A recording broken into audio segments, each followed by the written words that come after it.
What's up, fight fans? Big Tone MMA here with Nino Beige for our first. What's going on, folks? What's up? We got our first episode of the MMA Today Minute. Gonna be me and Nino mostly talking about everything that's going on in the MMA world, and we're gonna be previewing UFC Fight Night, Gustafsson versus Teixeira, aka UFC Fight Night Stockholm. But there was a lot that happened this last weekend, so we're gonna talk about that first. Yeah, a whole lot happened. It's just, Bellator was big. We got to see the return of the Red King, taking on Simtex, and, he didn't disappoint, did he? No. And so your boy, Big Tone, was actually there in England. The only American. The only American there covering the event for you guys. I think that's big. You need to pat yourself on the back for taking that trip across the pond, jet lag, the crazy people and the tea and everything, man. You braved a lot of weird stuff. Yeah, the jet lag was a motherfucker. Those fans over there, I got to give it to the fans over there, man. They are something special, like chanting. They're doing the whole soccer, like they got their names down and little chants. Like, it was crazy. The prelims were probably the littest prelims I've ever seen. What time did everything go down over there? Like local time, what time was it? Local time, I got there around 5:30. 5:30. Obviously. Oh yeah. Yeah, that's different. We don't do it like that over here. Yeah, we don't do it like that over here at all. So it's Wembley Arena, so it's right next to that giant Wembley Stadium, where they do all the soccer and some other stuff. Yeah. That's where the football games are a lot of times. Yeah. When the NFL comes is where they do it. Yeah. And so, but the prelims were. What was your favorite match of the night, man? Like, you were there live, you were sitting cage side. What was your favorite match of the night? Oh, shit. You got me. Damn. I don't know. There were so many good finishes. It's like. Was it the surprise upset of the night? I guess. Well, that was shocking. Shit. I'm trying to think. It was some good stuff on that card, man. It was It was a jam-packed card. Like because I don't think a lot of people got to watch the prelims. I would imagine. Nah, man, you know how it is. So there was I'll give Fabian Edwards. Dude had a flying knee KO, and that was dope. Yeah, that was crazy. You saw that? Was that your favorite fight, or was that your favorite moment? That was my favorite moment. Yeah, that was definitely my favorite moment. I think that was your favorite moment because you actually got to see Paul Daly rush MVP.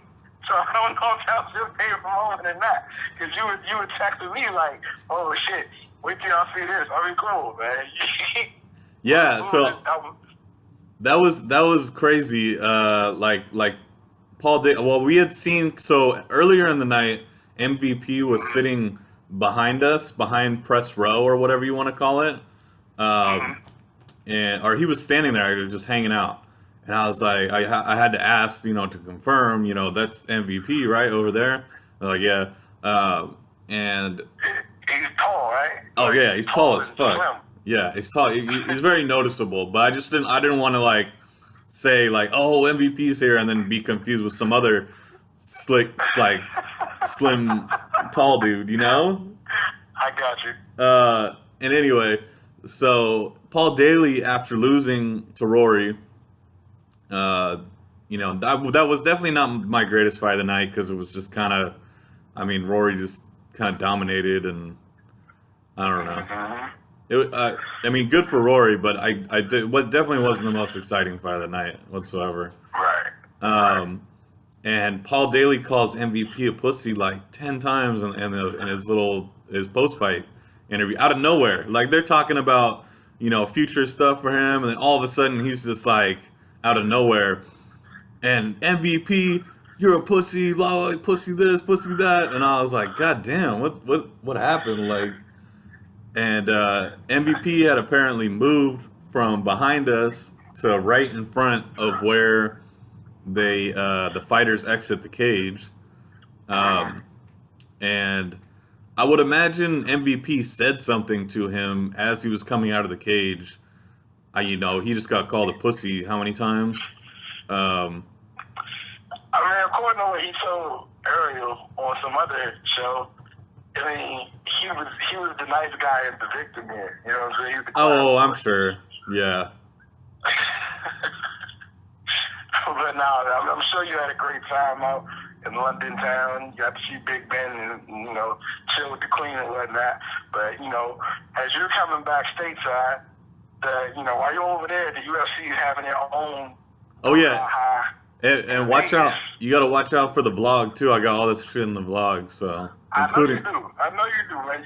Once you get it up, I'm checking it. Yeah. I got Daly getting dragged off by the security. Yeah, y'all gonna let that video. Y'all gonna let that video. Yeah. I mean, Tone was right there, folks. So when you see this, understand he was right there. This wasn't something he got third party.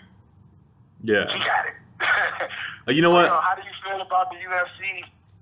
Oh, I still wanted to give you. Man. I still wanted to give you my favorite fight of the night. I think I got it now. Okay, what was it? You got it now? I think I would have to give it to that upset, that upset in the co-main event. That would be it. Okay, all right. I mean, but I forget his name right now. His name escapes me. Linton Vassell. Vassell? Yeah. Yeah, Vassell. He wasn't supposed to beat. Was it McGeary?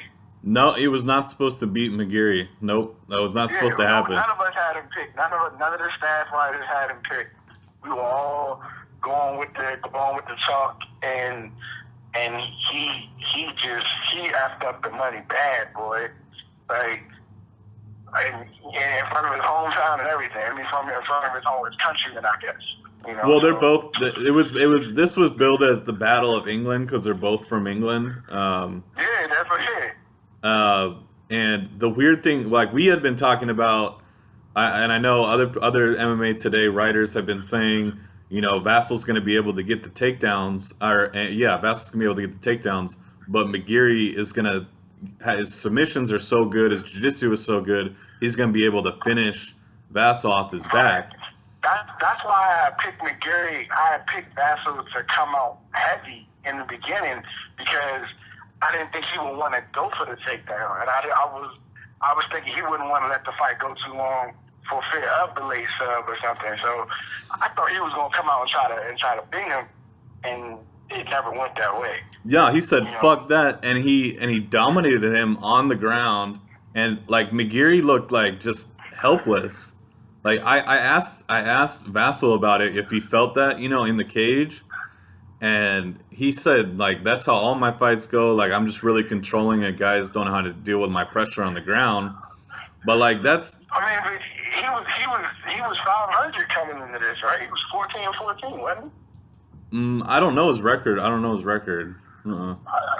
he was 14-14. Like, I'm telling you, I do not think, like, he really shouldn't have won. To anybody that's looking at records and hoping, you know what I'm saying? But like you said, you talk to the guy, if that was his game plan, if he was better on the ground and controlling position than McGeary was at getting position to get the sub, and then which saw what you was going to get. We really didn't know. Yeah, I don't think that wasn't Vassell, because Vassell's 18-5, it looks like. Oh, Vassell. So who was 14-14? I know there was. We had talked about a 500 fighter. Maybe it was Czech Congo's opponent. That makes sense. I don't know. I know somebody. I know there was somebody on there with an ass record. Okay. But hey, I should have researched it anyway. You should have. I should have.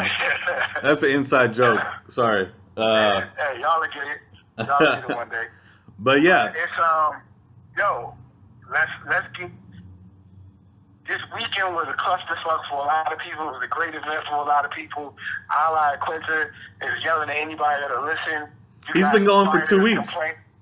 Huh? He's been going since his fight. I mean, he hasn't stopped. That's what I'm saying. So I mean, like the UFC kind of snuck this weekend in under the radar. You know what I'm saying? We knew they didn't have anything going on, but all of a sudden, every single fighter they have stayed for a couple, is in Vegas. And they unveiled the state-of-the-art training center. They got fighters talking to the Budweiser rep who wants them to beat McGregor.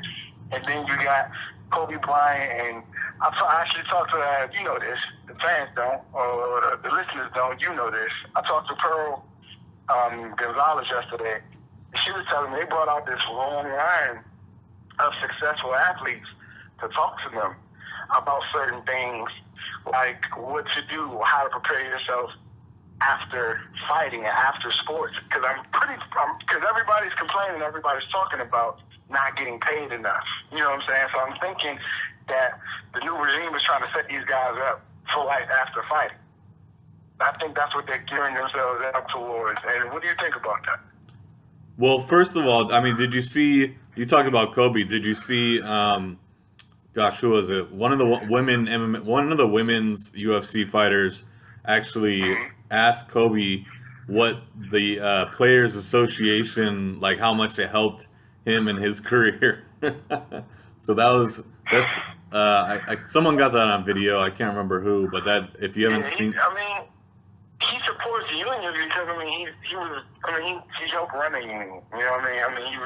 He was the biggest name in basketball for a long time. So of course you add Kobe Bryant, but Kobe Bryant loves the union because he could dictate what the union did. You know what I'm saying? He helped set some of those policies. So unless a guy like Connor or John or George really sits down and decides to say, what I'm going to do, I'm going to forego what I want in order to help establish this and get it off the ground. It's not going to happen. Well, I was just saying that it was funny that they brought Kobe in, and then it kind of, UFC can't be too happy that he was saying that how great unions are. It's just funny. It was funny to me. I mean, I gotta assume that they understand that when they, the WME is a whole bunch of athletes. You got Strahan up there. You got Wait, Strahan? My boy Strahan's part of WME? Huh? My boy Strahan is part of WME? Man, athletes make up a large part of the UFC ownership. It's in small pockets. Strahan, that's well, I didn't know about Strahan. As a Giants fan, I'm like, what? Yeah, man, I believe when they made the purchase and they talked about the athletes who were part of the ownership team, I believe his name was one of the first ones I saw, which makes sense because he's in that New York market where WME is really heavy. And he's on shows like Today's Show and hooked up with networks like that, which kind of makes a lot of sense if they're trying to get into those different marketplaces. You know what I'm saying? Yeah. You want that in. But what did you think about the weekend on the whole, man? What was your thoughts? I think I feel like the UFC dropped the ball with a couple of things. Specifically the Budweiser guy. That just sounded. Yeah, I don't know if this UFC dropping the ball as much as that guy's just getting fired. Like firing himself. You go to a $1 billion client and represent an ad company drunk. You probably got fired. Yeah, that was I don't know about that. Well, I mean, what do you think about getting all these fighters together, in one, group setting? It just, I can see the positives, I can see the negatives, but obviously it did turn into some negativity. These guys, they talk shit to each other constantly on social media. They talk shit to each other in press conferences leading up to fights. There's bad blood. And a sandwich got slapped. There was one punch got thrown and one sandwich got slapped with 500 fighters in one place. So I think that's a success. You taking that ratio? Okay, yeah, that's a pretty good ratio, I guess. Yeah, I'll give you it know to you. What I'm saying? You giving our collector can get free beer, free liquor, and he slaps one person sandwich out of their hand. I think you had a really good weekend. Well, I think we're leaving out one incident. Oh no, I mean for real. Look, I saw what the video showed. I can't actually say I saw the punch. The Cyborg situation. Oh, I thought you were. Well, the punch is the video is a kind of a letdown because I mean you don't see the punch land. I mean, shout out to Cage pages for getting the situation. You know what I'm saying? Y'all got the situation. I guess. Thank you for that. Yeah, I guess Cage pages. Yeah. Good on y'all. I guess. Y'all did get me to click it. Y'all name is on one of the hottest videos right now. Clickbait. Congratulations. Man, I fucking hate clickbait. Oh. I'm saying, they got me to click it. Good job. You got me to click something I didn't really want to click. Good job. But at the end of the day, man, I think the weekend, I'm trying to catch up with a couple more fighters, but having a chance to talk to Pearl yesterday and get her take on it, I think what we'll find out is that a lot of the fighters who just got to the UFC and are on the come up and they don't know anything but WME, I think they loved it. You know, a lot of the fighters who have been with the UFC for a long time are in the process of coming up. As far as like you were a middle of the pack guy and now you're a bottom of the top tier guy like Jorge Masvidal, like they loved it. So it's a mixed bag. You know what I'm saying? You got fighters who having fun 2 years that hated it, but the guys that just got picked up, it seems like they really enjoyed themselves. You know what I'm saying? I mean, DJ, Woodley, they not complaining. They happy. They had a good time, and they always got something to complain about. You know what I'm saying? Yeah. Let's talk about that training facility. I mean, I think the first guy who said he was moving to Vegas was Francis Ngannou, right? Francis said he was moving. He said he was moving a long time, like a while ago. Mm-hmm. Yeah, Francis is moving, and there was somebody else that just said that they were moving also. Yar Rodriguez. Oh shit! There was Yar and his whole team. Yeah. Yeah. I mean, it makes so much sense though. You know, like if you're a smart person, Tone, and you are, it makes sense. If you're going to do MMA, you either want to be in Florida, San Diego, or Vegas. Yeah, Vegas is a hot spot. I mean, they do all the events in Vegas, and then you have a chance of someone falls off a card, and you're already there. I mean, that's a big thing. Also, you can go talk to your boss, get FaceTime. Yeah, you know, it's nothing. What they're doing with that complex is they're telling fighters, like, look, you know, make it easy for us to fuck with you.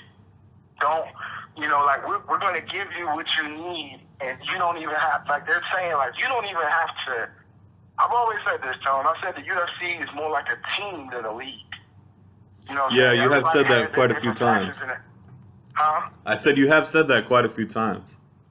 Yeah, it's so I think what the team is doing now, they're trying to make things easy for the players, and they're trying to take care of the players in their own way, like much like a Texas would recruit players to come fuck with them, like look at our facilities. So now the UFC brought everybody together and said, look at our facilities. Why wouldn't you want to fuck with us? Bellator don't have this. You know what I'm saying? Nobody else has this for you. What we're rolling out for you, nobody has this. We already crushed the sponsorship market. So it's either Reebok or what? Like, what are your choices? You ain't getting no sponsorship money with nobody else. You won't get your money over here. You're not gonna get it. They're recruiting their own employees now. Yeah, I guess I'm interested to check this place. I don't know if it's going to be available, like an open house type thing for International Fight Week. I mean, maybe. What do you think? I think that there will be some parts of it that are definitely open to the public, but at the same time, I don't see this as being the only one that they do. Well, I mean, have you been to a UFC gym before? Yeah, in Vegas. Oh, you went to the Vegas one? Well, because in California we have them kind of all over. Like, no, I'm serious. We have one in No, I LA. know you are. You just love your city, man. Love your state. No, I'm just saying San Diego has one. LA has one, and I think there's one up north as well. But my point was that they're not the greatest gyms. I have to be honest. I've been to them. I've checked them out, and they just don't. They're not really up to this. They're skeletons. I mean, I'll go say they're skeleton gyms, but they're not. They seem like they're just thrown up. You know, like, all right, you got bags over here, you got equipment over here, boom, boom, boom, boom, boom. You know what I'm saying? It looks like a jiu-jitsu gym to me. Yeah, pretty much. Like a jiu-jitsu gym to me. Yeah, With a yeah. cage in it. You know, so this facility should change all that as far as when fighters think, like, you know, Jorge said that he was going to get the UFC has money out behind, so he's going to get all these free tests done, these performance tests done. He's going to let the doctors play around, you know, his body and figure stuff out for him and all this stuff. I mean, that's like, if you could just go do that, like what they're doing is they're pretty much saying, we'll give you health care. Like, and without saying it, here's health care to a degree. Mm-hmm. You know what I'm saying? We may not pay for all your injuries outside of a fight or whatever, but we'll let you know what's going on with you. We got physical therapists here. We got physicians here that can tell you whether or not your blood pressure is off or what. You know what I'm saying? The oxygen levels are low. That's a big deal if you're a high caliber athlete. You know, being able to just get on the plane and go to Vegas and get yourself looked at and train. That's a big deal. Yeah, I mean, I'm sure it's going to be taken advantage of quite a bit by, UFC fighters. Yeah, especially the low guys, the smaller guys that are just coming up. Oh yeah, You know for what I'm sure. saying? Like, you don't got no money, but you got a big fight coming and you can't afford the training camp for real, go to Vegas. Yeah, that makes sense. Problem solved. Yeah, problem solved. But moving on from that, we kind of glossed over the Cyborg thing, man. What do you feel like the repercussions of that issue or that situation will be for her? She was cited with a misdemeanor battery. She could easily beat this with a self-defense claim. I don't really see the consequences. I don't really see much happening here. I do find it funny to see people on social media calling Cyborg a bully when in fact she was standing up to a bully. Magana went after her repeatedly with some very untasteful, Disrespectful. yeah, tweets and different kind of things she had said before in the past. There's a picture of her at a children's cancer facility or something like that to make fun of her. So she took a moment where Cyborg was with kids who had cancer and decided to make a meme calling her Jigsaw from the movie Saw. That's disgusting. Yeah, that's disgusting. Yeah, I mean, it's like, here's my problem with the chick, bro. She don't fight. Like, you don't fight, and the reason you thought you could jump out there and pop off because you probably thought you was never going to see it, one. And two, when she did run up on you and check you, you thought she wasn't going to do nothing to you because she's Cyborg. Yeah, it's like the definition of a keyboard warrior. I mean, that's probably the people that are defending her are fellow keyboard warriors. We all know people like this. People, I mean, even from high school, people would talk shit on Facebook or whatever, and then you see or MySpace, and you see them in real life, and it's like, "What's up?" And they're like, "What's up?" Well, I didn't mean any of it. I'm not on that no more. Like, what do you mean? You know what I'm saying? You disrespected me for what? What do you mean you're not on that no more? You know, but I think she'll get a fight, though. Yeah. I do think both of them will get fights. And the reason I think that is because they can't just ignore free publicity. People want to see this woman get her face smashed in now. You know, I won't say no names, but there are a couple of women who have already contacted Sean Shelby and inquired at 115, like, hey, do you know? Do you need hands? You know, I would like to put my hands on it. That's already going down. So, I mean, Cyborg has a lot of friends, despite what people think, man. Cyborg has a lot of people who fool with her, you know, and they don't take kindly to how she carried it. As far, I think everything would have been cool had she not like got so happy about pressing charges and trying to get her fired from the UFC. That's what set people off, I think. Yeah. You got hit. I think some people think that hitting someone is like a felony or something too. It's not, people. I'm sorry, but it's just not. I know from personal experience that it's not that big of a deal. You gotta seriously put the rule on somebody if you're gonna catch a felony for punching somebody. You gotta injure. Like, yeah. You gotta slide a person under a car a little bit to get a felony charge. You gotta slam their head in the car door or something. Something. Not from a punch where they can go post-associated. That's not how felonies work. You know, unless you're black. Edit that out. Oh God. Edit that out. We don't talk politics on here. No, I'm just kidding. But nah, man. So here we are, man. We got all of that going on. Did you want to talk about Shorty? What he pulled off? Want to touch on that? I missed a lot of the action this weekend. I was in England, and the time difference was insane. I don't know if anyone's ever done that, they would know that it really is like. It tears you up. I'm surprised you're on the phone right now. I thought you'd be. I feel better now, but goddamn, I like pretty much the whole trip I was just dying. And I still enjoyed myself, but it was just tough. The only card I watched over the weekend was Invicta, and I didn't watch much else. Okay, I'm hearing from one of our reliable sources that the boy Shorty claimed his second belt, so he's another champ right now. Shorty Torres. Mm-hmm. He's another champ, and he should be getting a call to come fight in the big league soon, buddy. So nice. Hopefully we can get on the phone with him, and that listeners should be looking out for that. We got a lot of good stuff coming up on. So if you're already listening to this podcast, that means you already clicked on the website, and that means that you already know that we got a lot of dope stuff coming up for y'all. But what's next, Tom? What we talking about next? Well, I guess let's talk about that Invicta card, man. I know you watched it, right?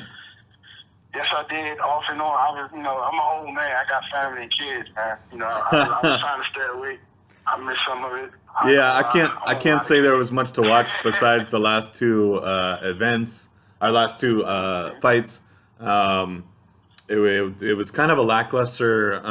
We've been spoiled by Invicta recently, because they put on. Yeah. All of their fights aren't great. Yeah, so we saw that over the weekend. Leading up to the last two fights, everything was pretty meh. It wasn't that exciting, and then a war broke out. And then a war broke out. Roxy and Sarah DeLelio. That was a dope fight, really. And these are 125ers. Keep in mind for the upcoming Ultimate Fighter season. Roxanne is actually. Are they? Is she gonna go or is she gonna stay? She's there right now. They're doing it right now. Oh, okay. So she's there's some video of Roxanne doing the rolling. From my gym here in Alliance, Christine Stanley went. She is weird because just a couple weeks ago she was going over some things with me. As far as striking goes, she's a coach out here at Alliance. Tom can beat you up, folks. Damien, the Dominator is his sensei. Anyway. And so, yeah, like a lot of these girls are out there. I think there's a misconception that the tryouts are like sparring with the other fighters. As far as I know, there is no sparring whatsoever. there's a rolling portion where you show off your ground game, and then there's hitting some pads. And I don't think you spar whatsoever, especially not with other contestants or Right. people Are trying they out. going to fight to get on the show? And then you do move into the fights, but that's, I mean, you're already on the show at that point, or Really? you're part So of it. they're not having a fight in. Well, they have the fight in, having but the that's fighting not portion. anytime soon. The tryouts are just to decide who's gonna be part of the thing, and then they go and do the fights later. No, you know what I'm talking about? Like, you know how when they have a whole bunch of fighters come, and before the show, before they pick teams, there's these fights. Yeah. Like I've said, that's not gonna be for a while though. Okay. Like what's happening Okay, today cool. is just like a showcase almost, where you know, there's my ground game, here's my. Do you care about Tough? The Cody TJ Tough anymore now that you know? Hell no, not at all. Not at all. I can't get into it. I just can't. I really tried. You saw me doing the reviews. Thank you for picking that back up for me. I really appreciate that. But I hate reality shows in the first place. Like any of them. You hate many things, though. I do. You hate many things. Well, I blame my girlfriend because she watches this shit nonstop, and it eats at me, like, because she just watches them so much. Shout out to what's her name? Which the sister on Keeping Up with the Kardashians? Kim? Hell no, not Kim. Courtney? Chloe? Courtney. Oh yeah, Courtney. Shout out to Courtney. The only reason I still watch Keeping Up with the Kardashians with my girlfriend. Hey yo, if you want to send shouts out to Courtney, you gotta stop wearing those shirts. Scott Disick is my idol. No, I'm just kidding. Might hit her. You don't want to see you in a blue and orange Hawaiian, pina colada shirt. You don't want to see Hey, one of those. I didn't wear my bright orange metallic Hawaiian shirt this weekend for you because Tone is obnoxious in so many ways. I love him like a brother, but Tone is just he's like sandpaper to my soul. And one of the ways he does that is with his choice of shirts. You know what? You know why I didn't wear the orange metallic bright, like in your face? Because it was raining, man. Okay, maybe that's why. But I'm gonna tell you that my real reason is because I'm saving it now for when we go to Bellator in New York. So you're gonna have to stand next to me and say I work with this dude, this crazy looking dude right here. Oh man, you my man, dog. You my man. I'm gonna shoot you in that shirt. But we gotta keep it moving from the Keeping Up with the Kardashians. I mean. No, so to answer your question, no, I can't. I wasn't into it before, and then the fact that Cody has this unfortunate situation where he has to get back surgery. No. You get back pain when you're period. Yeah. So the women say. Yeah. So this whole thing has just been kind of weird. My excitement level for International Fight Week has been so up and down, man. Like, they do Nunes and Shevchenko, and then Cody and TJ. That's not a main event to me, man. It's a title fight. It's a title fight. No, I'm saying it's a good title fight. It is a relevant fight. It is a quality bout on a card. It is not a main for 213. Yeah, you can't. It's like a main for 215. The thing is, you can't put it on an event like UFC 211 and then for International Fight Week have Michael Johnson versus Justin Gaethje as the Ultimate Fighter finale main event, and then a pretty lackluster card with headline by them. Yeah. The Ultimate Fighter finale, and honestly, Cowboy Lawler is bigger than anything that's happened in that whole weekend. But they're not gonna. They can't push it that way because there's no belt on the line. But But What? Justin Gaethje's What? first fight. Watching might as well just put that on watching first Lawler murder Cowboy is bigger than. It's bigger than what? Well, that's such a lopsided fight. I don't know how big that is, but I mean, that's what I'm saying. It's not, I'm not saying it's not Conor big or anything like that. It's not. are you even, talking about in terms of fan interest? Like I thought you were saying like big as far as the picture at welterweight. Nah. Oh, okay. It's big at the picture of welterweight if Robbie loses. True, very true. Yeah. If he loses, it's huge for welterweight. It throws everything off because then it's like, don't give Wonder Boy a fight because if he wins, who does Tyrone Woodley fight next? I guess that's a good point though, because as far as fan interest goes, those are like the two biggest fan favorite fighters out there. Like legit fan favorite. Like nobody hates either one. I mean, I ain't gonna say nobody hates Cowboy, but nobody hates Robbie Lawler. Yeah. You know So I mean, but my issue now is with. I really do. I'm normally for me to say this is got to be something because you know how I am. But I don't think it does 1 million views. yeah, I wouldn't think so. If you're having Shevchenko and Nunes as your main event, and then and there's no other title fight on there, I agree with you. It's not gonna do.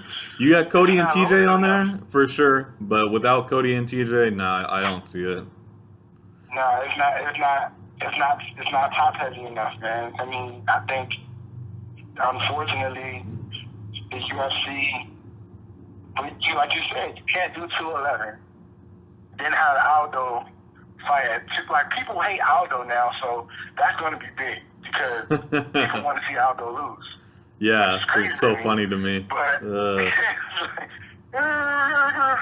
people hate that guy now. And what we're going to be looking at, honestly, bro, is what does the UFC do with this huge weekend that doesn't have anything huge to go with it. You have good stuff, but nothing major, you know? Yeah, and as someone who was really excited to go, obviously my excitement's down. Maybe they pull something off.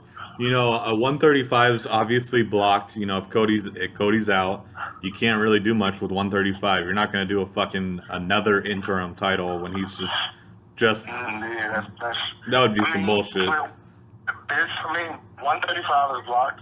125 is seemingly blocked because he doesn't want to fight anybody. He doesn't want to fight TJ. And Ray Borg doesn't really do it for you. So hell no. 125 isn't an option. Yeah. Nobody's going to get excited about him fighting Ray Borg. So 125 is out. 135 is out, 145 is out, 155 is out. 145 with 145 women's. What about 145 women's? I mean, who? Cyborg. So Cyborg and Megan? You're gonna bring Megan in for her first fight to be at 213 so she can rape you in contract negotiations? Hell no. Well, I think they were. I mean, as far as just speculation, but her saying that she wasn't going to be able to defend for a while. Well, I guess they would do an interim. Yeah. I think that's been talked about. I think we've actually talked about that. Yeah, we on another podcast. I mean, look, man. Do you see how Tyrone Woodley is really in what old people call the catbird seat because he's like the only option.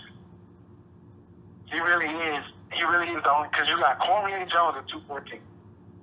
Nobody from 155 down can fight. So Tyrone Woodley is sitting there and Jorge has become a fan favorite. So it would make, if the UFC is thinking, let's throw Tyrone Woodley and Maya on this card and put Jorge and put Jorge in a position where he fights the winner, because you can sell it as a whoever wins between Maya or whatever fights GSP. Jorge's in the title picture. So it's kind of like even though you can't put him on the card for real, you can still use him to promote. Because he's the only fan favorite you got at 170 right now. Yeah, and you can do that because I mean it was a split decision. It was a very close fight, so I mean it's something you can definitely do. But as far as if you want to lease me out, you know what I'm saying. If you want to be my agent and get me paid by the UFC to come up with shit like this, I can do it. Just work your contacts and make it happen. But what you think is actually going to be the deal? I mean, because 213 is trash right now. We just figured that out. We just figured out 213 is trash. So what's going to be the deal? Oh, what are you asking me? I'm saying, what do you think is going to be the deal? Because, I mean, 213 is not going to live up to, fight week expectation. I think that they put together something between now and then. I agree with you. Yeah. I agree with you. It's going to have to be something. Because TJ came up with something that should work, but DJ, the Mighty Mouse is already backpedaling like Deion Sanders away from that fight. So I thought it was weird. TJ seems so confident that he can make 125. That was weird to me. I think TJ started cutting. I think TJ started dropping muscle a long time ago. And that's what Floyd, I said Floyd. I got that fight on the brain, don't I? But I think Uriah, and that's what they're talking about. I think they're talking about TJ's body. I think TJ is actually to be faster because of how he lost 2 crews. I think he started dropping weight a long time ago. Yeah, because he was a muscular. I mean, not too long ago, he was a very muscular dude. For 135, and the only guys you see that tall fighting, and by tall we mean 5'7" at 125 are guys like Tim. Nobody. No, Tim Elliott. I mean, but if he says he can do it because of how meticulous he is and the kind of fighter he is, and he's really, really smart. So if he says he can do it, I believe he can do it. And I honestly feel like DJ is like, this is exactly why I left 135. I don't want to fight you down here. I'm not going to fight you and have to deal with that reach that gave me hell against Dominic. I'm not going to do that. And you can wrestle? No. I think that's why he doesn't want to take the fight. If you asked me to pick who would win that fight, I couldn't right now. I couldn't confidently pick DJ to beat TJ. I would pick DJ because it's 5 rounds. TJ would be making a hard weight cut, despite what he's saying. I think it would be a very hard weight cut for him, and it's 5 rounds. I would take DJ for sure. Well, I mean, they did leave Muscle Farm. He's with Elevation, right? What was that? I said he's with Elevation, right, TJ? TJ's with Dwayne Bang Ludwig. Bang Muay Thai. I thought Dwayne didn't know where Muscle Farm. I thought Elevation was at Muscle Farm. I thought that's what the camp was called. Or the Muscle Farm a whole different thing. Bruh, the Ultimate Fighter is based on TJ leaving Team Alpha Male and... No. I'm talking about Team Elevation, not Alpha Male. No, I'm saying... Elevation. TJ trains with Bang Ludwig. Right, but he trains with Muscle Farm. Like, Muscle Farm is where they went. Remember? Like, Muscle Farm paid him to come and train there. That's what I remember. That's what he was saying the whole time. Oh, I see. I think the gym is called Bang Muay Thai, though. Okay. All right. Okay. I guess Muscle Farm has some kind of promotion deal with them, but I don't know. No, Muscle Farm has a whole training complex, like a whole camp of nothing but MMA fighters. That's what they train, and they train at altitude. And I thought that's why it was called Team Elevation. Oh, you know okay. What I'm saying? But Denver is high up in the mountains, so I guess anybody could call themselves Team Elevation. Hey, whatever, man. Anyway. On to we have a UFC card this weekend. We do. Do we really? Somewhat. It's gonna be in Stockholm, Sweden, headlined by Gustafsson and Teixeira.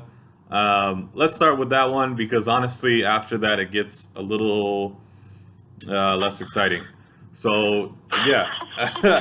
You got Gustafson, who is now, because Rumble has retired from the sport, which makes all the sense in the world. You have Rumble, who is all of a sudden, Gustafson is all of a sudden number one, and Glover is the number two contender.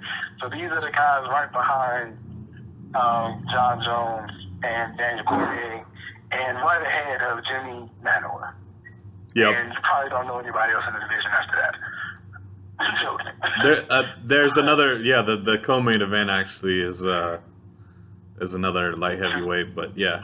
Mm-hmm.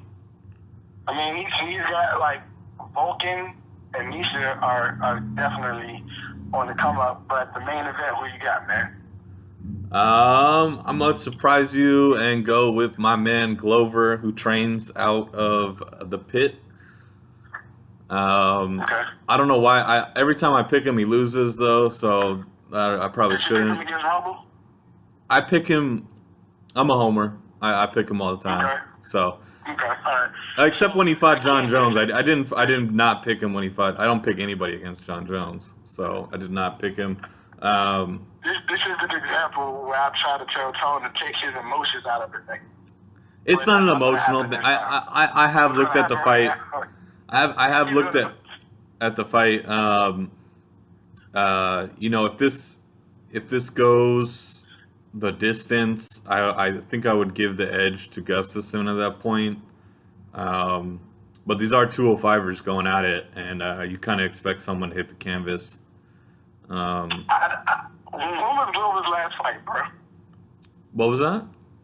When was Glover's last fight? Glover. It's Glover. It's Glover. Like glow, but Glover. You guys are best friends, so that's why I asked you. How do you say his name? I mean, Glover Teixeira. He just fought on that horrible Brooklyn card. Okay, who did you fight? Jared Cannonier.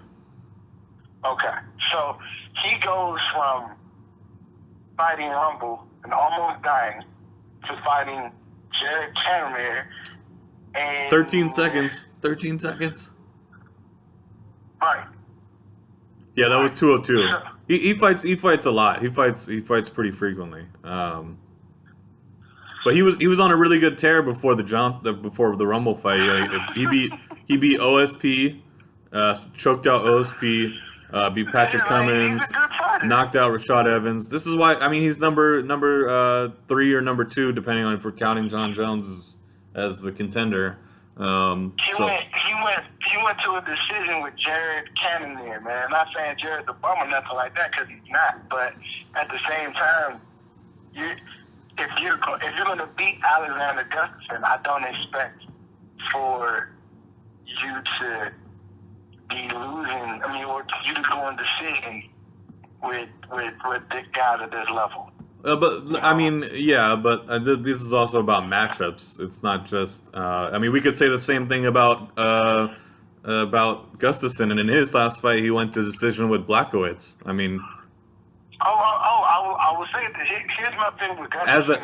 As a minus 700 huge favorite, he went to a decision with Blachowicz. So if we're talking about these guys' last fights, then neither of them really blew us out of the water. Here's the difference that I'll tell you, in my opinion.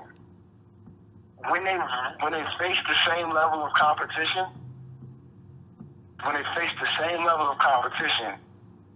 he's done much better than Glover. He did last about a minute longer with Rumble.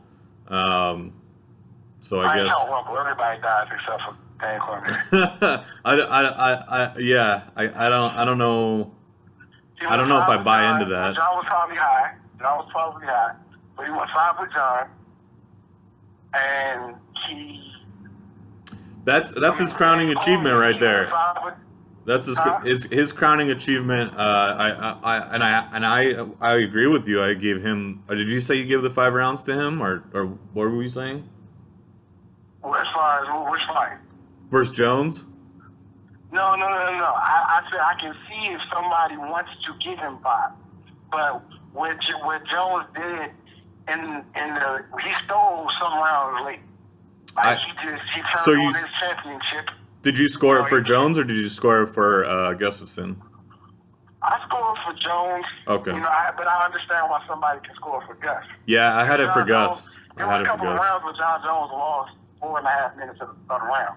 Yeah, I just watched it not that long ago, and I rewatched old fights, and I had it for Gustafson, but it might change. I might watch it again and have it for Jones. I don't know, but the first 2 times I watched it, I had it for Gustafson. So. Yeah, well, I think it was round 4 where he started landing spinning elbows and started to losing his mind, just doing whatever. But I mean, I think he pulled it out, late. It definitely shouldn't. It wasn't like no easy unanimous decision. He didn't win it going away or not. That was his toughest fight ever to me. Yeah, well, that's like I said, it's his crowning achievement, and that's because of the matchup, though. I think a large part of that is the matchup that they have there. Jones does not have his reach advantage like he does against everybody else when he fights Gustafson, and that's a big deal. I agree. I agree. So let's talk about this matchup with Teixeira. Do you don't think Gus is going to use his reach to keep Teixeira? He's going to do the same thing that Jones did? Or to may not do the same techniques? He's going to try. He's going to keep his distance. And I see Glover being able to use some of his wrestling. I mean, obviously Gustafson has great takedown defense. But I think the matchup. I like the matchup for Glover. I think the thing is, man. I don't know if you've seen this interview where Glover talks about almost quitting when he lost Cormier. He talked about almost quitting. I haven't seen coming so close to the belt two times and not getting it, and didn't know if he wanted to do it anymore because he was going through those wars, blah blah blah blah blah. But I think what motivates him is the level of competition. Like, I think he wants to be the best. And knowing that he's fighting top guys, he always brings it when he's fighting top guys. So I definitely think that he's going to be at his UFC, top guy level best here in this situation. And I don't think Glover I don't think he's the same dude in the chin anymore. So I think there's going to be a couple of, Anthony hit him hard, but Rumble hit him hard. Real hard. Yeah. And that's what I'm looking at in the Robbie fight. Is Robbie the same dude? Because he took time off, and I guess he didn't feel like the same dude. And the fact that he's coming back is a good thing. But I don't know if, Rumble tried to kill Glover, man. To his tooth. Yeah. So, I don't know. You pick Glover. We'll do some picks up on the site. Honestly, we'll see if we can get a pro to pick with us. But I got Gus, man. So you got Glover, I got Gus. What's next? All right. So next, you kind of just shit on this guy. You disrespected him. My man, Misha Serkunov. He's nice. He's a bad man from Latvia. And he's coming off a very impressive win. It was basically like a top contender, top contender face-off with Nikita Krylov. These are like the two. Everybody's like, these are the guys gonna be the next thing at 205. And my man Misha took care of him in the first round, and now he's fighting. Man, I don't even. You know how to say his last name? Ozdemir. I thought it was Volkan Ozdemir. The D is almost silent. Who's I don't know about that. His last fight, the split decision, was a little wonky. Not so sure about that. Did you see him fight GSP? Not GSP, OSP. Did you see him fight him? I did see that fight. Yeah, that was. Did you think it was a split decision? No. Who do you think won? I thought OSP won. Oh, okay. All right. So you going with Misha in this fight? Yeah, I'm going with Misha. Okay. All right. Misha. Who you going with? All right.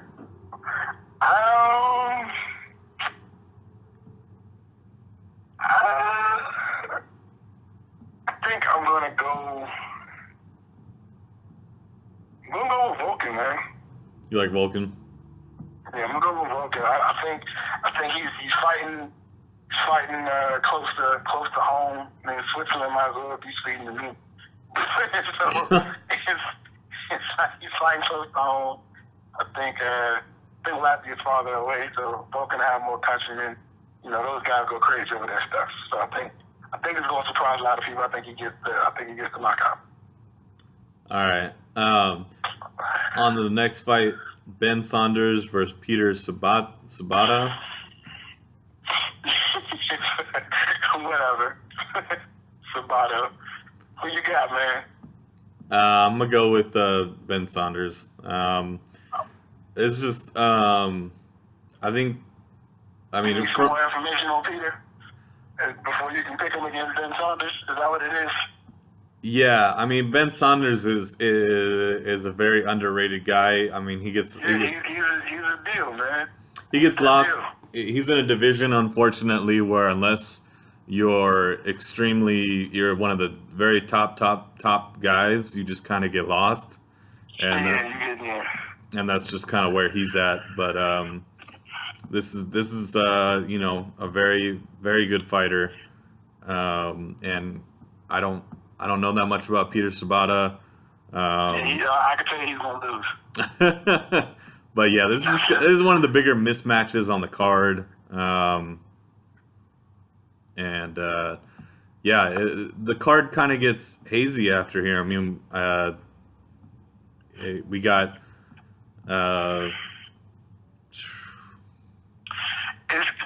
Pretty much what this is what they're doing is I think they're changing their motto, or they're changing their model, so to speak, to use fight night as prospect fights.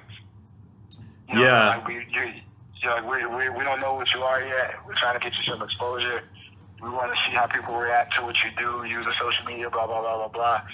If you do something great, and it gets a buzz, then yeah, maybe we'll fool with you in the future. But which is different from what we used to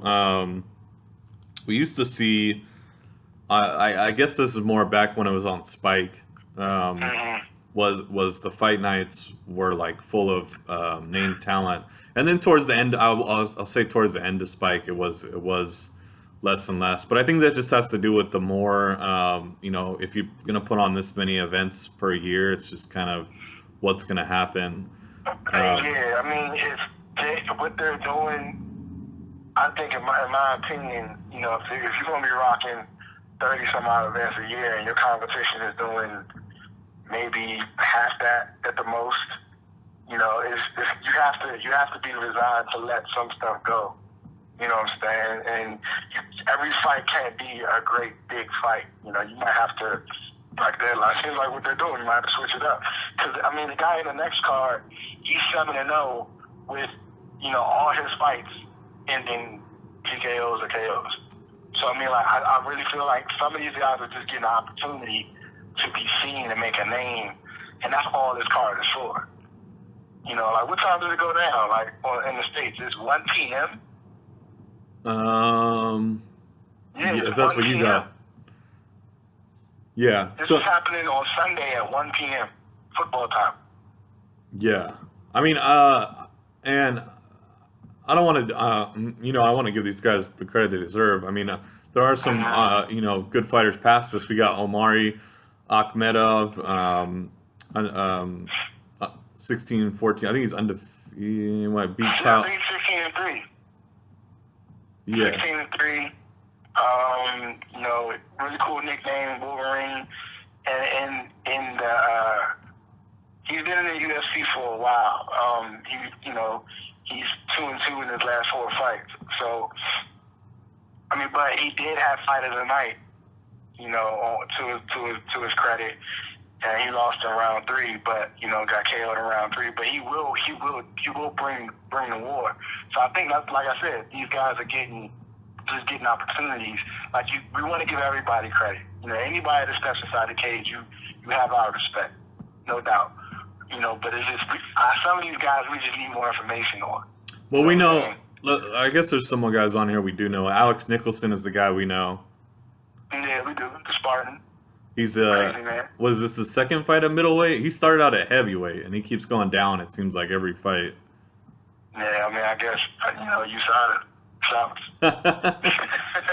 Yeah. Shouts out to you, Sada.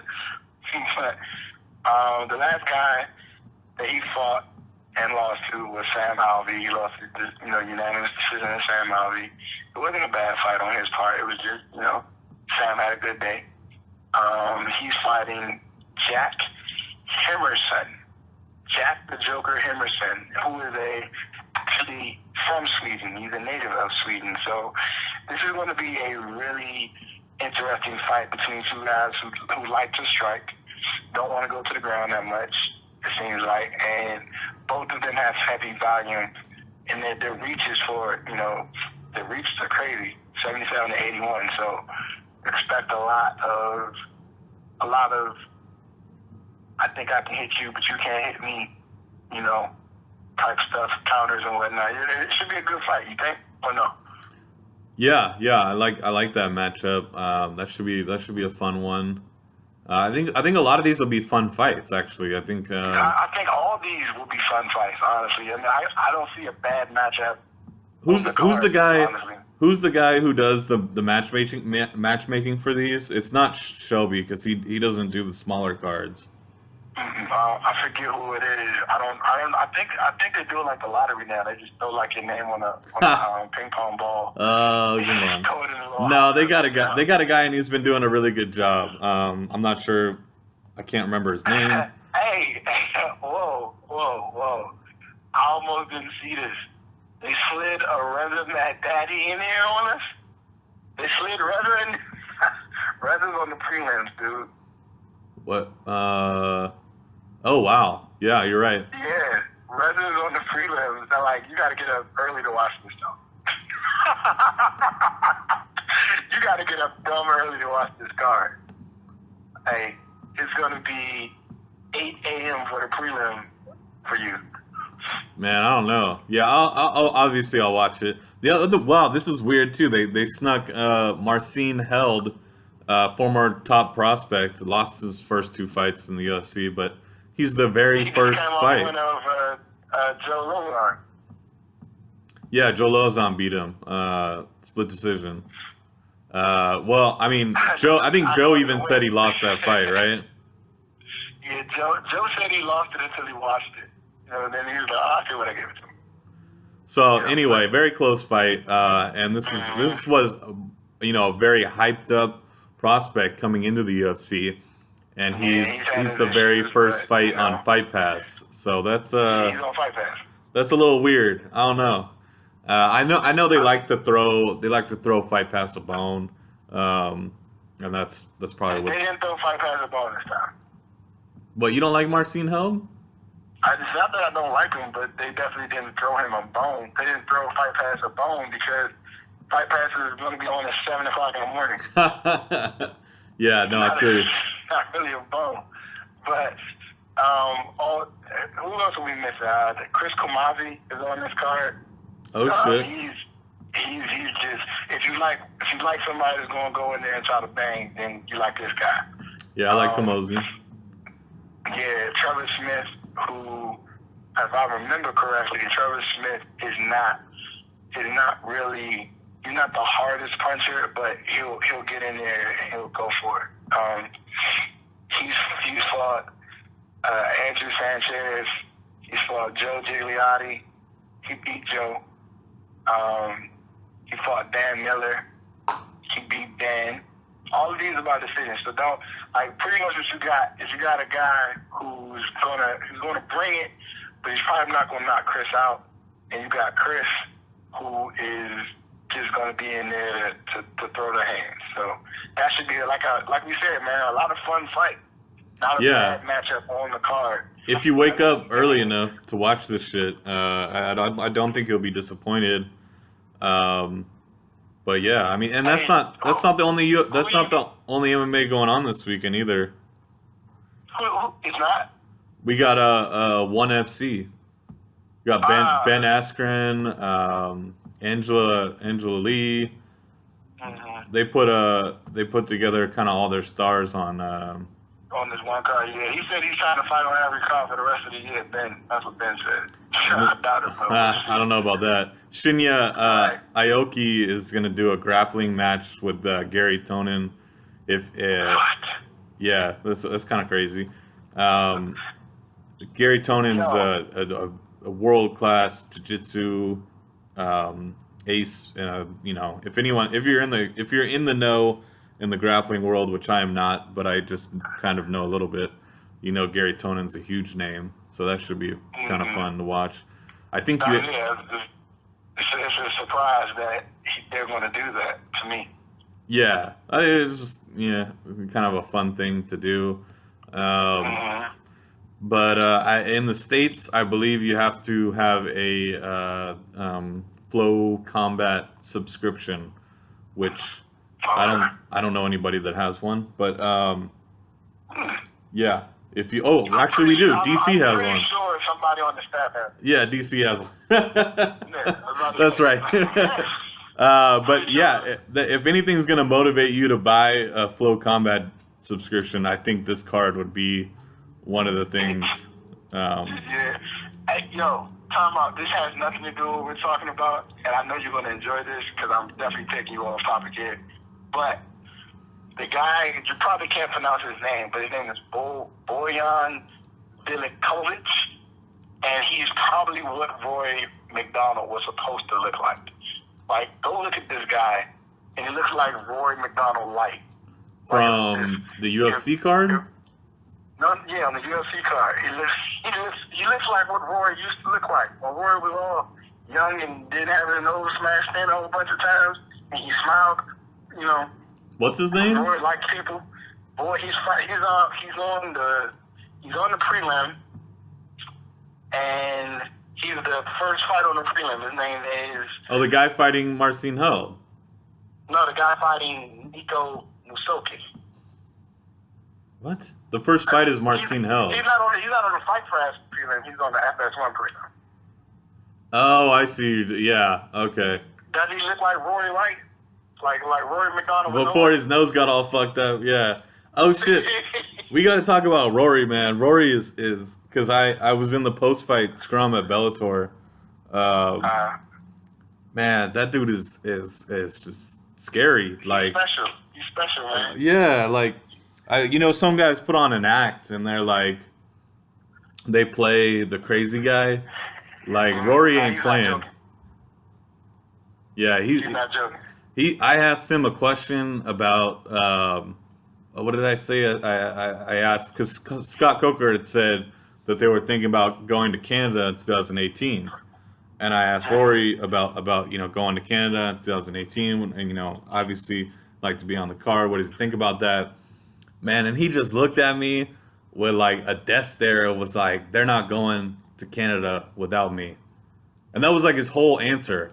I was like, okay, shit. God damn. Like, I don't want to ask any more questions. Hey, yo. I can imagine him talking and closing his mouth really fast and just staring at you. Yeah. You're not going to Canada without me. And the other thing that just kind of like shows you like how like American Psycho the dude really is, Linton Vassell, who we were talking about earlier, he had just got done with his little interview before Rory, and he was walking off, and Rory had started his, and Vassell started laughing and talking to someone else, and it was kind of loud, and Rory just stops talking. And looks around, and the Bellator PR guy is like, hey, you guys need to like take it out and like be quiet or whatever. And then Rory just kind of has this glazed over look in his eye, and then he looks back and he's like, so what were we talking about? Hey, yo, look, man, my opinion, and maybe I'll find this out, maybe I won't, man. No offense to Rory. No offense to Rory. The comments expressed by Shannon, a.k.a. Nino, are his own that do not reflect the staff at MMA Expect. Just putting that out there. But I think Rory's legit crazy. I think he's legit crazy, and I think that he never came to terms with how he. I don't think he came to terms with how he lost to Robbie McDowell. Robbie McDowell. He never came to terms with how he lost to Robbie. Mostly because he is a man who thrives. He wants pain. He wants to fight. He wants to inflict pain on his opponent. That's what he wants to do. You know, but if for him to lose that way, the way he lost, remember what he said after the first fight about Robbie? Remember how he acted after the first time they fought and he lost? He acted like he wasn't supposed to lose that fight. Yeah. Like he was just really, really disappointed because he doesn't think Robbie's on his level. He really doesn't. So for him to lose the second fight, I think psychologically that did something to him. And I honestly think that's why he left the UFC. Like, that and $400,000 a fight. Yeah. Yeah, I'm. Yeah, that and $400,000 flat a fight will do it. Hey man, is he really getting 400,000? That's what his teammate said. Yep. This is my thing, man. This is my thing. If you really getting 400,000 to fight, flat. When we're not talking about no show win type bullshit right, that the UFC does. If you getting 400 strong just because you showed up, like, how are you not? How is Scott Coker not using that to promote other things and using that? How is he not automatically getting title shot? How is he? Because you got to recoup that somehow. Well, why is Rory not? No. What I'm saying is, why if you were the $400,000 man in Bellator, if you were the new Tito, because I guess they just pretty much gave whatever they was giving Tito to him. That's what it looked like. Because Tito was getting 400,000, right? I don't know, but yeah, he was getting paid very well. I think he was getting paid more than that. He was getting paid 500,000. Yeah. Yeah, Tito was getting money over in Bellator. So if you getting that money, why you not? I mean, you're not even the main event. He was the main event. No, he wasn't supposed to be, was he? What? He wasn't supposed to be the main event, was he? He was the main event. What are you talking about? Oh my! I thought he was the fight that got. I thought the fight that got canceled was the main event. No. I'm tripping. Right, yeah, you're tripping. Okay. I apologize, Scott. Like I said, the views do not reflect upon the staff. Scott the man. Scott Coker's the man. But yeah, I mean, anything that we didn't cover, I know. Right, we covered everything, man. Not fight related, but just something that struck me when I was over in England. I know a lot of people don't get out of the country, and people might say this is like un-American or whatever, but just to I had actually talked to someone from England here in San Diego at a some kind of social type mixer. I can't remember what it was, but he had asked me about the homelessness problem, and why there were so many homeless, not just in San Diego, it's not everywhere. Yeah, but everywhere. And he said it's specifically veterans, veterans, people that served the country. Why are they on the street? And I honestly didn't have a good answer for him. I couldn't answer. I tried to, hey, we have the VA, but honestly, there's no good answer. And I asked him, why, do they not have homelessness problem in England? And he said, yeah, we do, but it's not as bad. And I didn't believe him. And then I go over there, and it's not as bad. There's not as many homeless people. And the homeless people that they do have are getting taken care of. There's people going around with carts with hot food on it, with blankets, and taking care of the homeless. And it's just something you'd never see here. And that really just struck, you know, it kind of hit me, um, as someone who, thinks that's an issue. And I know you think that's an issue as well. I'm happy to be partnered up with you, man, because that is something that would have struck me too if I had the opportunity to go out there with you. But I think the thing that we have to do is, when we see things like that, we act on it. And I'm happy to, you and I talk off the podcast. We're gonna get that initiative moving, but that is big, and I'm glad you saw that. I'm glad you commented on that. And it's not fight related; it's life related, and that's bigger than anything. So, all we can do is in our own pockets and our own small pieces of the world, do our part. When you see something, do something, and hopefully, we can affect some small level of change. And if everybody follows our lead, then it becomes a big change. So. Appreciate that, man. Appreciate you giving me that insight from Mario, England town. I'm glad to know that you didn't just only drink tea and hold your pinky up like some aristocrat. But you actually paid attention to things, and that's dope. Appreciate you, brother. Yeah. And on that note, we will end the first episode of MMA Today Minute. Check out our website where you can find all our work, MMAtoday.com. And you guys enjoy the fights this weekend. Man, have a great weekend. Hopefully we'll get back and do another one this week. If anything pertinent happens, you'll definitely hear from us. If not, we'll definitely recap UFC Stockholm or whatever it's called. UFC Teixeira. If Ben Askren loses, we'll fire it up. For sure. All right, man. Talk to you later, brother. All right. Always great to talk to you, Nino. All right, man. Peace out. That's the end. Peace out, folks.